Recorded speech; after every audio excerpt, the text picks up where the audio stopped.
We don't need swings and slides. We've got lovely beaches, lovely wharves that you can jump off and swings from the trees. Excellent. So we use our natural environment a lot, but we do appreciate a good playground. So our report is a very full report. It's the first report of the year. This is the first one we've had. And I don't intend going through everything that's there. I could talk about 100 of those things that are there. It's, you know, we're involved in so many things. If you notice in 6, the number of people that came to our public forum in Akaroa and spoke to us about things, about their issues important to the community. And then there's, you know, we've got a wharf users group, Akaroa issues, working party groups. There's a host of working groups at the moment that we've got. There's one around wastewater as well. So, and I also just wanted to acknowledge too the support that we get from our community board staff. We are working under challenging times, and often we're staffed down, but we do appreciate the work that our staff do for us, and we often can create pressures for them too. So thank you, team, for that. So there are just 4 issues that I wanted to actually talk about and just very briefly about. So the first one is Dyers Pass. Hang on. There it is. And I'm not going to say much about that because we'll get an opportunity to talk about Carolyn. But I wanted to talk about Carolyn and the way she managed the program. Yes, I know, she's sitting behind my back. How she managed the hearing. It was a stunning performance, and you know, I only wish that someone had actually taken a video of how she controlled the team that were there.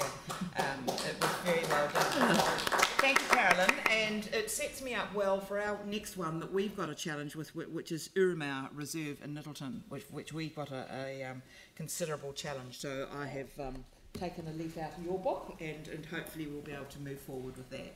So we'll talk a bit about that later, or we'll talk jointly about that later when they're our part later on. So if we can move to the next one, is about Akaroa Wastewater. Yesterday afternoon we had an update on Akaroa Wastewater. We had over 50, we had 55 at that meeting, including plus staff as well at the gate in Akaroa. After that meeting we had a long-term plan drop-in forum, which was very well attended. There were 25 odd at that. But in between that we said farewell to the cruise ship season, and as I stood outside welcoming guests, I heard the last cruise ship season, and they played with their stacks, and we had 2 cruise ships, 5,000 passengers, a possibility of 5,000 in the harbour, and they blew as they went out of the harbour, so that was a lovely close to the season. But just getting to the Akaroa Wastewater, there have been particular challenges with that for the community. I'm not quite sure whether you're aware that there is a wastewater working group at the moment that has been working for quite some time, and those people that are involved in that program have had to be very committed. They've attended the meetings that we've had, and read, digested things, and we've got some in that community that are very able to search for further information about wastewater systems overseas, and good scientific minds to be bringing things to the table. So if you remember last year we had a problem with some meters that weren't recording appropriately, and we now find that we've got the double amount of the wastewater that we thought we had. So it has created some extra problems for us, and that we need larger areas to land disposal. And of course we're working under an Environment Court direction that we need to look at land disposal. So we have been directed what we need to look at, and that is what we're looking at, along with cultural significance to Anuku and Ngaitahu. So we're working through that. We have come up with a new process that they're looking at, which is deep well injection, which it sounds, it's not fracking at all, and they reiterated that matter last night, but it is about putting the treated wastewater back through a bore down below the level of the sea, down below sea level. It hasn't been done much in New Zealand, but it is certainly done with putting water into ground and heating buildings on Ngaitahu buildings in Christchurch here. It is a way it's been done in other sort of situations, but not using wastewater, or this is clean wastewater. That's, yes, treated. So yes, so that's what we're moving through at the moment. we're working towards a consultation period in July, August, I think, followed by a hearing process. That's if we can find some agreement around what were the options that will go forward with this. And the funding is currently included in the LTP, so we need to be moving ahead with that as soon as we can get an agreement to it. So there is great interest in it. It's not an easy decision, and we look forward to the next round of consultation with the community. It has been a challenge, and we've just been very thankful that we've been given the opportunity to have a working party. So the next issue is freedom camping. Well, freedom camping won't go away in Akaroa. Last night, as I drove home from the meeting, there were 40 parked in the boat park area in Akaroa. That's an incredible number. There's only 4 toilets, pretty rumpty toilets. There's no dump station down there, and they were a mix of vans, from the self-contained vans, the cars, and the little sliding door vans. So we have had a continual pressure on us to resolve it, and we are looking for a fast track of having something in place for next year to resolve the issue. And we're focusing on Akaroa in particular at the moment, with further and looking at further review on the bylaw. So we're looking at further work, and have started work already with the council team, looking at a survey in our community, and we have some ideas already what we might move forward with. So we hope that the council will be able to support us with when we come forward with a recommendation. The next one is something exciting. I thought we'd tell you about something exciting, which is a Lyttelton Skatepark upgrade, which is an amazing project, and it was funded also by who do they call themselves? Southport. So there was funding available for that, and it's finished now. And it's a stunning little project. There's still some murals that will be done around the outside wall, and that's just going through some engagement project at the moment. So there's Andrew in the middle there. I think I don't know what you're holding there, Andrew, but Andrew's in the middle of that.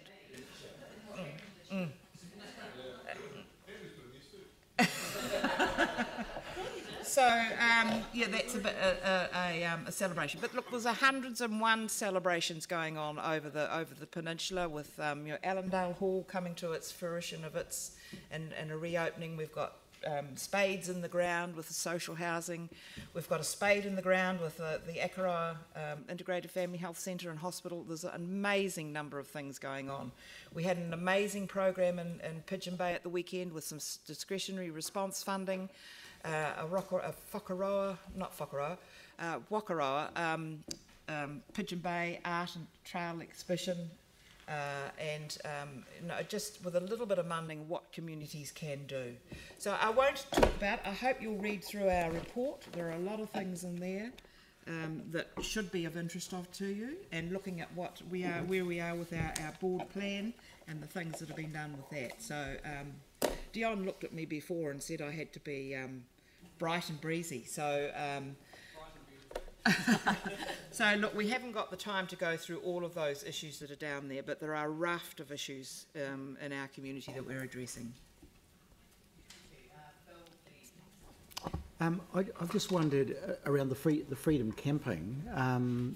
I see that your board are likely to ask for a review of the bylaw. That's right. And that makes sense from what you've said. But I just wondered, would there be, and I know boards have got a lot to do, but just wondered, would it be useful to compile some of the information from other community boards too, in terms of complaints received and members' observations, so that in fact we receive some of that together? Well, I would imagine that we'll be just dealing with our board's information. Yeah. There is other information that comes from that provide us where there are other issues in other areas. There's certainly issues in Spraden. And we know there are other issues in other parts of Lyttelton, Diamond Harbour, Allendale. There are issues all over the place, but the vast majority of the major issues are in Akaroa. We need to fast track that. But it is being discussed nationally as well, and Andrew's going to be attending a national seminar on it that LGNZ are hosting, I think on the 18th of April or 19th of April. That's right, in Nelson on the 19th of April. I've also been invited to be a member of a national working group on the matter as well. Excellent. So we have prepared him well. Yes, we have. Yes. And he's on absolutely the right community board to be taking up the issues for Christchurch generally. Yes. Yeah. So, Leanne, just in closing, I just need to say that I didn't actually mention that Jed O'Donoghue is the Deputy Chair of the Banks Peninsula Community Board.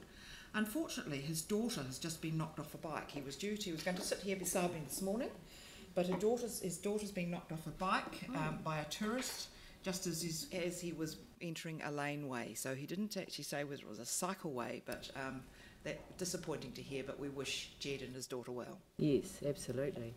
Glenn? Oh, thank you.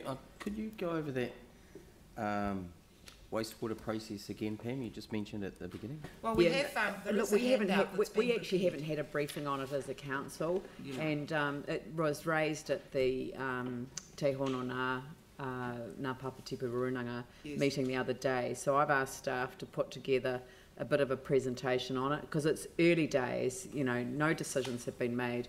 And it is a technique that has been used in New Zealand. It's been used in Taupo and up in the far north, but it does require for sensitive consultations with the local runanga, and it does require the community to be fully engaged in the process because it isn't the same as heat transfer.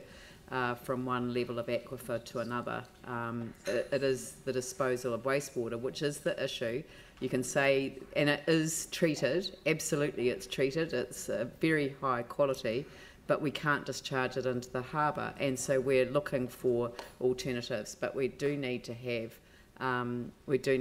some, well, at the moment our consent to discharge into the harbour is on hold, so we do need to look for all of these opportunities, but I'd much rather that we had a proper briefing on it rather than ask a community board chair or deputy chair to present to us. So, Leanne, across the top of there, I think I can't just quite see the green, is the website that you can go, or the link that you can go to, and it has got a raft of information, a huge amount of information that will keep you up to date.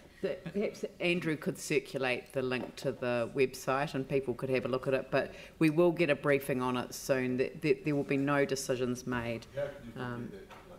Yeah, Akaroa Wastewater Scheme, just Google. But Andrew will send the link to it. Dion? You were pretty all right. Actually, you were pretty fabulous.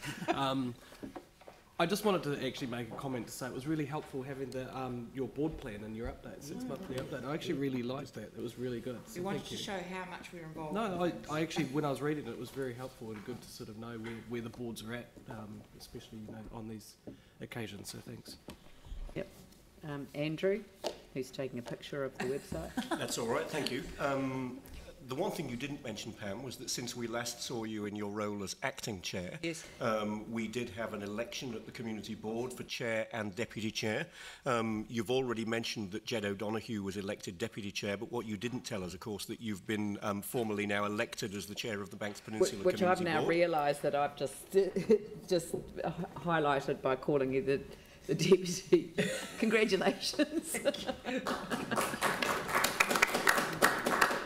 So I certainly wanted to acknowledge that, and the other thing I wanted to do was just to add a further acknowledgement. You showed us the pictures of the Lyttelton Skatepark opening, which was a great event, but I just wanted to once again publicly acknowledge the very generous donation that we received from Southport, so the port in Bluff, and that was really an act of solidarity with the people of Lyttelton that came about after the earthquakes.